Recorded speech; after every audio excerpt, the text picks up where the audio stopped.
Hi friends, this is your Subbarao sir.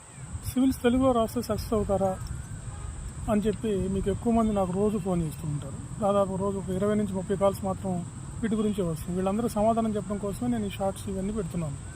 నాకు గుర్తొచ్చినప్పుడు పెడుతున్నాను. తెలుగులో ఖచ్చితంగా సక్సెస్ అవుతారండి. 3వ ర్యాంకు, 9వ ర్యాంకు, 36th ర్యాంకు ఇలాంటి టాప్ ర్యాంక్స్ వచ్చి అంతా ఐఏఎస్లే. తెలుగులో రాసిన వాళ్ళు మ్యాక్సిమం ఐఏఎస్లే అవుతాం. మీరు కావాలంటే తెలుగు మీడియంలో సివిల్స్ రాసిన వాళ్ళు బోల్డ్ మంది ఉన్నారు.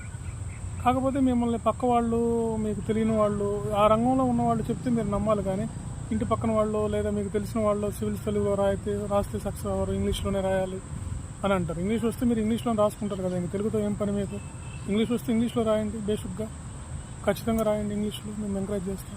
ఇంగ్లీష్ రాని వాళ్ళు కదా ఐఏఎస్ అవ్వాలని కోరిక ఉండి తెలుగులో రాయాలనుకునే వాళ్ళ కోసమే కదా ఈ తపనంతా. కాబట్టి పక్క వాళ్ళు ఏం నమ్మకండి. మీరు చదవగలిగే కెపాసిటీ మీకుంటే మీరు వచ్చి కోచింగ్ తీసుకొని జాయిన్ అవ్వండి, గైడెన్స్ తీసుకోండి.